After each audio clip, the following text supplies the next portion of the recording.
The qualifying period for the British Indoor Karting Championship runs from the 1st of June to the 31st of August.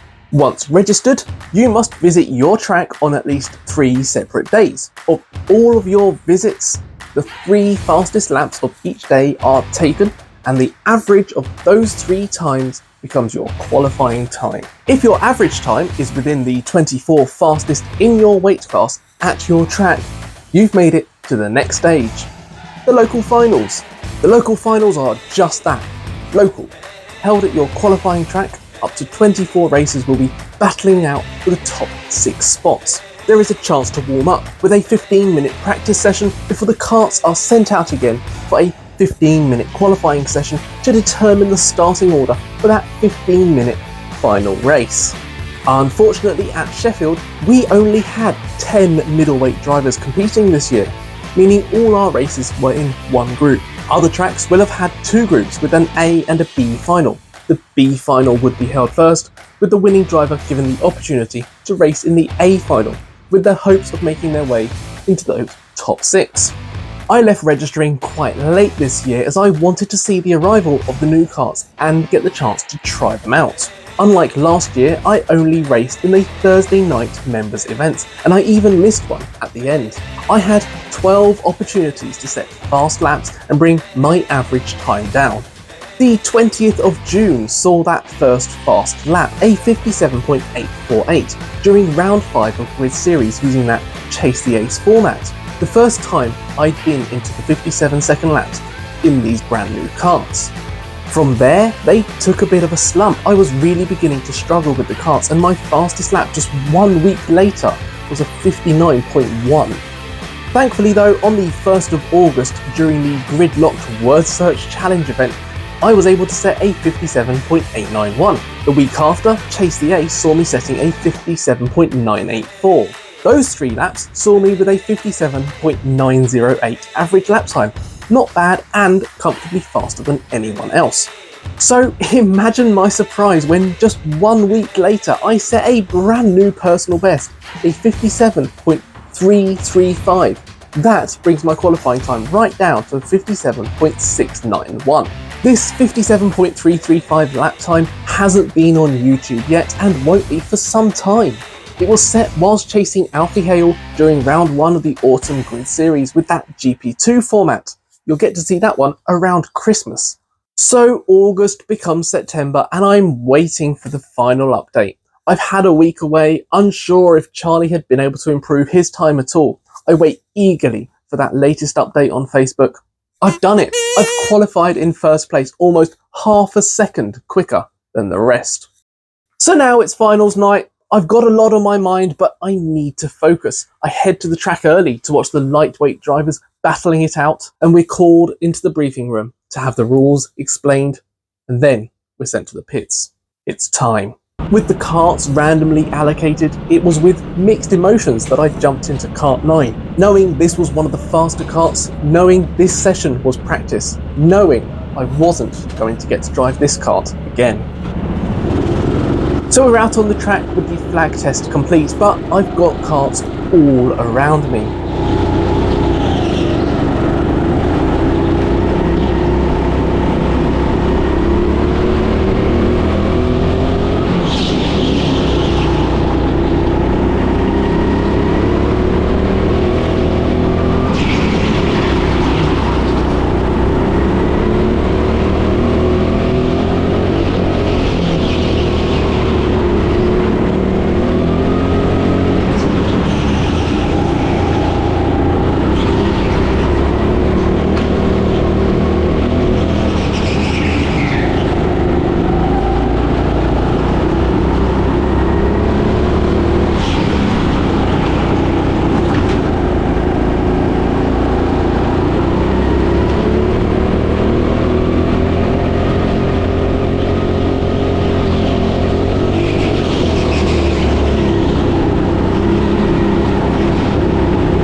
My first lap and I'm already happy. A 58.1, that should be competitive enough, or at least I hope so.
I fight my way around some traffic over the next 2 laps completely off the pace, but this car feels like it really wants to go.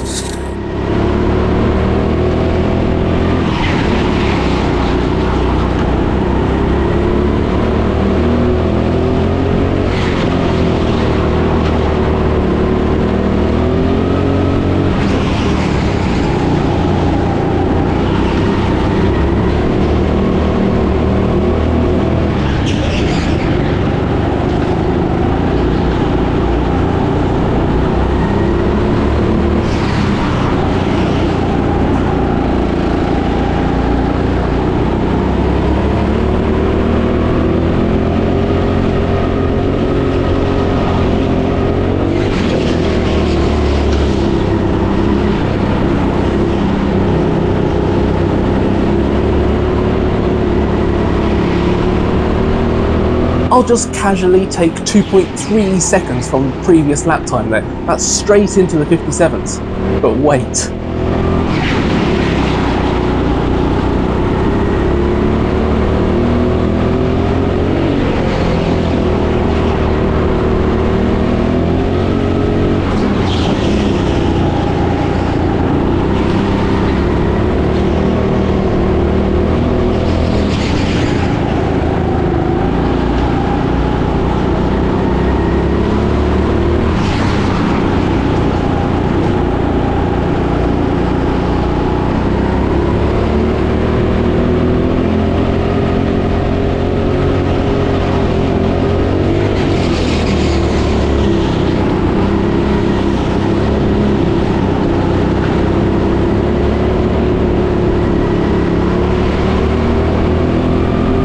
I find an extra 7/10 and set a new personal best.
Having cleared Oscar 2 now, I found some very clear track and went fast.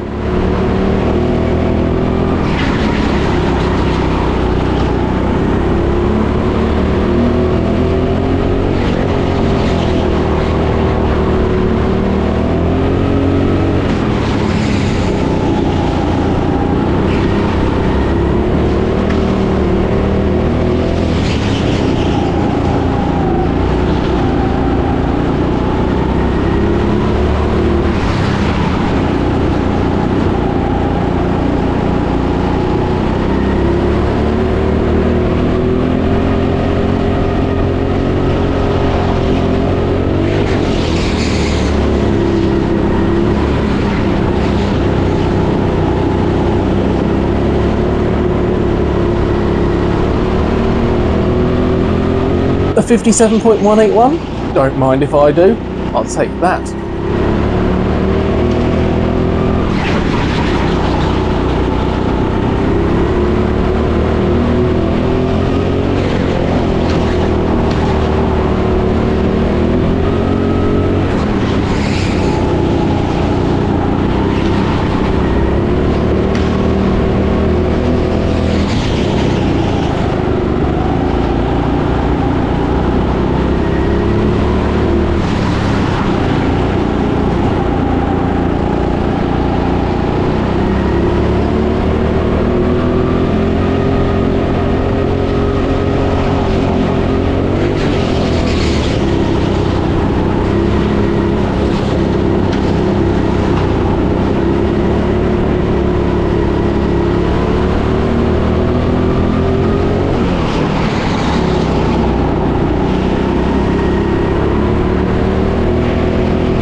The rest of my laps remained around that time before I got stuck behind Kieran at the end of lap 13 on the defence in a practice session.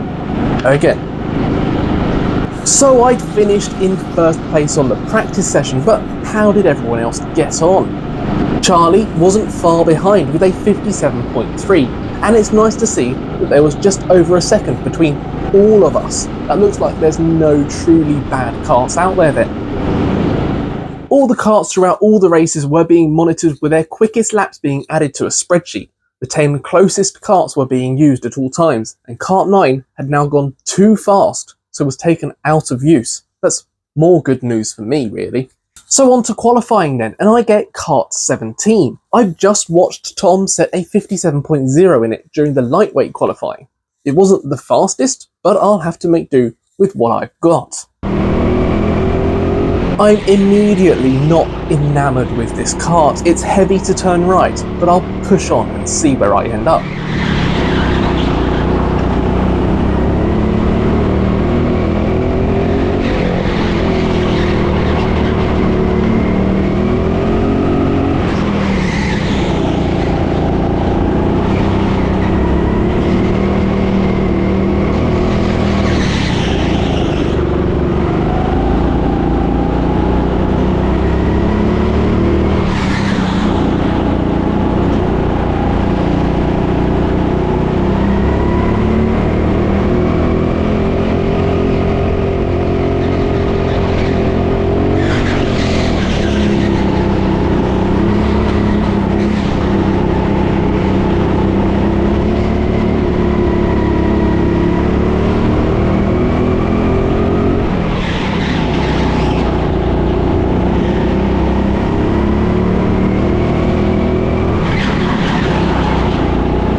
The first 3 laps were all an improvement over one another, slowly finding the balance of this kart.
But during lap 6, I pass a slow-moving Charlie, who then appears to pick up the pace as though he's trying to follow me around.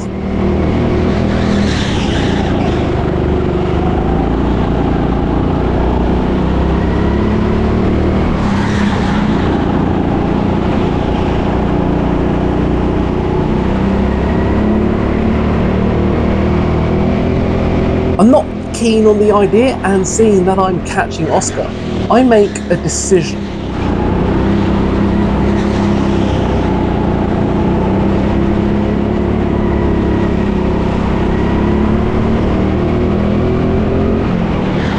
I drive badly. I drive slowly.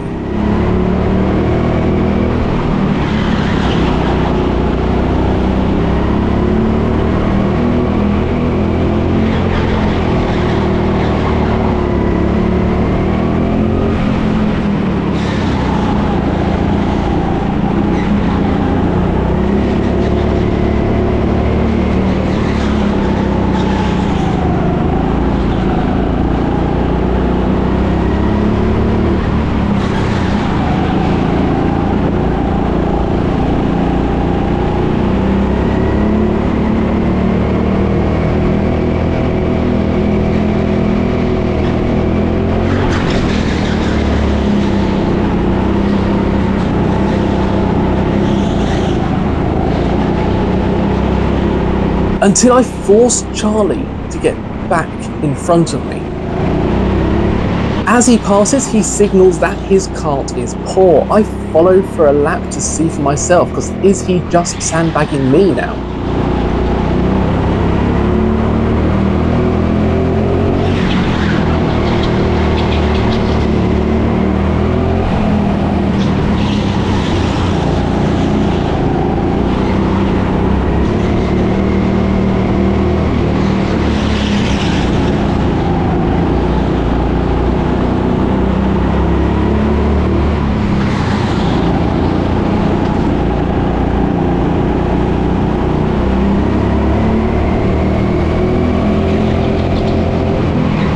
He waves me through, and I'm satisfied that it is a poor kart, so I get back on with it.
That's right back on it.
before I go and set my and the fastest lap of the session on the final lap. Just in time for a red flag as the belt on Braden's kart has snapped. That last lap effort was enough. It moved me from third to first place. Charlie had suffered after ditching his first kart, number 20. He ended up in two others that were cold and even slower. He'd qualified in 10th place. That's last. Charlie was my main concern for the evening. With great pace and opportunistic overtakes, I didn't want him anywhere near me. So that just leaves the final race then. I'm flooded with memories of last year. Having qualified on pole, I waited for the lights. They turned green and my car spluttered into life, allowing James to pass around the outside of turn 1 and ultimately disappear off into the distance. That's not going to happen this year. We've got a rolling start. I have a new problem though. I'm in one of the karts Charlie rejected in qualifying. That's kart 20. We're lined up and set off. We'll start the race on the way into turns 3 and 4, that's Top Pits Bend.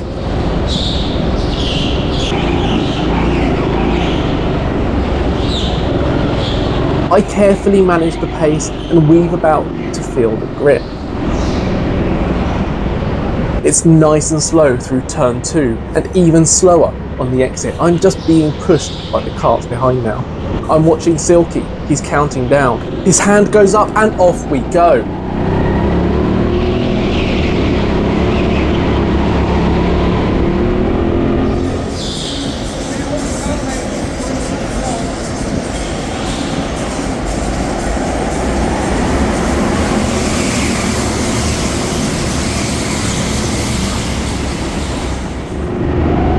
The timing won't start though until we cross the line for the first time. The field begins to spread out, although I do have Gary right behind me.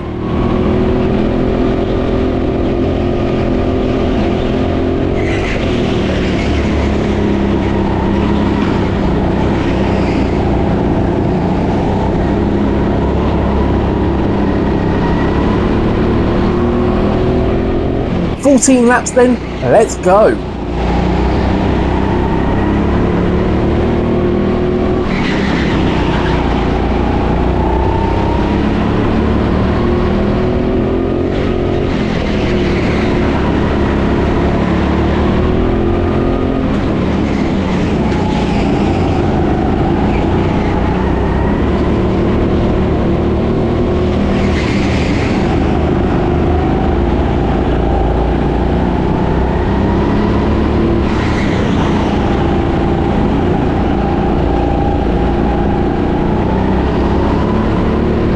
As we go around the top back section, the yellow flags appear.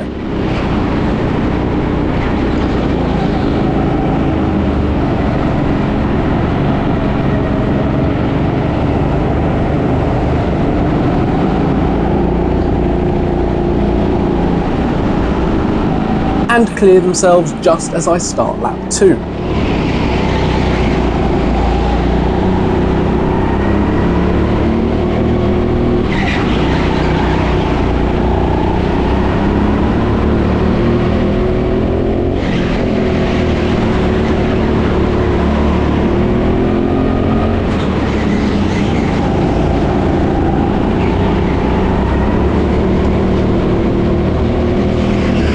So Gary is still all over the back of me. He doesn't appear to have the pace to go for a move, but I'm still being sure to cover off any gaps just in case.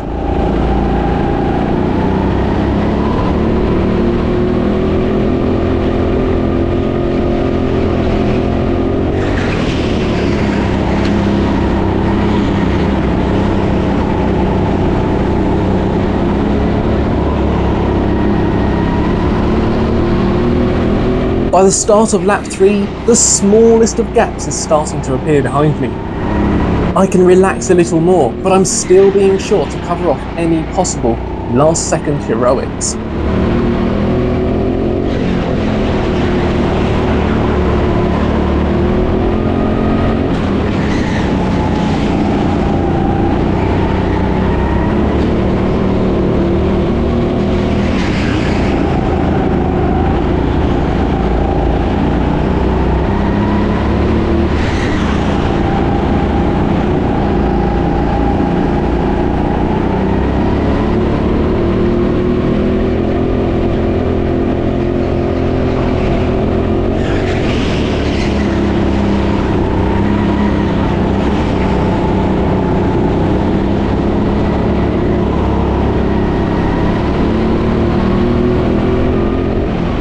I found a flow for this kart. Sure, it's not as fast as the previous two, but I'm still able to find 57-second laps out of it. That should be enough to maintain this lead.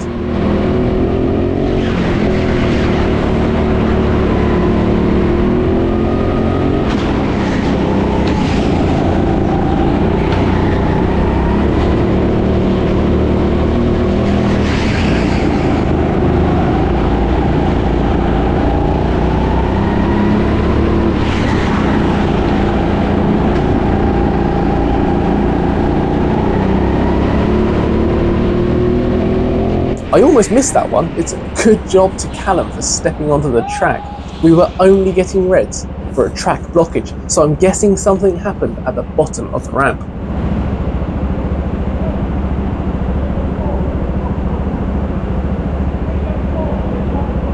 I think it'll just be a restart. So we get to go again under yellows. The gap that I open up has now been closed. It's time to do it all over again.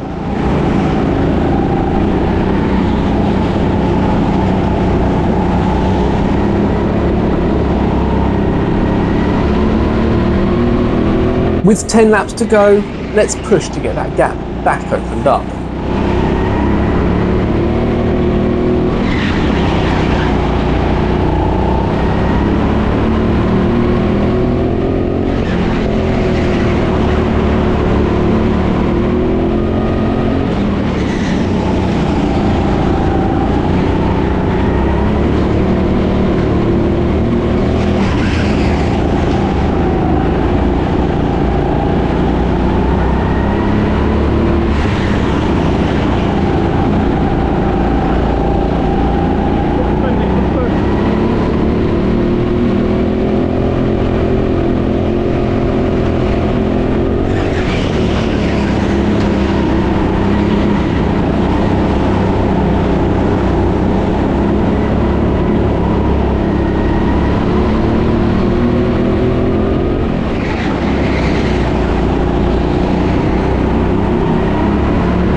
As I look back, I see second and third place are side by side coming up the ramp. If they're fighting, that will slow them down and give me more of a chance to get ahead.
This is a good spot to have a good look behind and judge that gap.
That's more than a comfortable lead now. I know I just need to keep on going like this.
With some fairly consistent lap times, this lap is the fastest I go.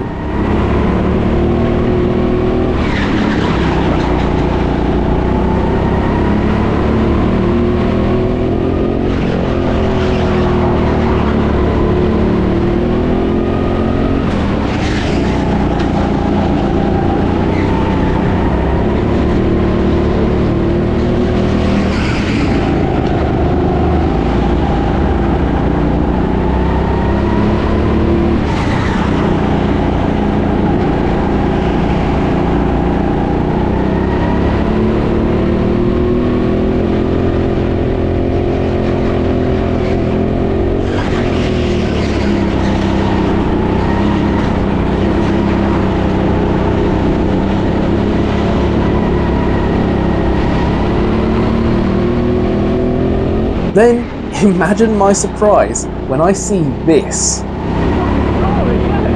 Yes, Charlie has made his way up from last place into second. I may be on to win this race. Charlie wins driver of the day for that one in my books.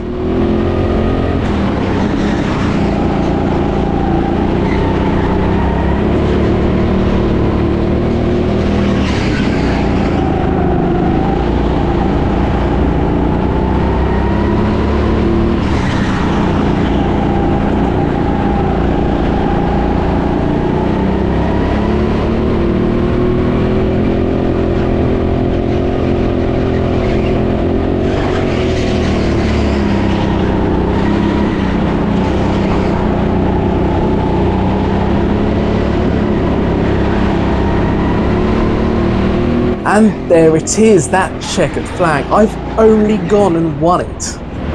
I wait for Charlie. That deserves acknowledgement. If I didn't have that gap in the lead, or there were a few more laps to go, I'd have been in trouble. I said earlier that Charlie was my biggest concern, and that is why. Another lap and he'd have been on the back of me, and then who knows? I'm not going to dwell on it. So I'll take my trophy and be proud. It hurt last year, even though I did better than I thought I would. So this year just feels great. I've worked really hard trying to focus on consistency and adapting to get the best out of whatever kart I got. Where other people give up the slow kart after a couple of laps, I persisted with it and feel that that helped during the race tonight. So I'm off to Leicester for the regional finals, and I've already visited for a members event, a video coming soon on that one. Congratulations, of course, to everyone for their own achievements, and as always, I look forward to meeting some of you at Leicester. Thank you for all of your support, and so until next time, cheers.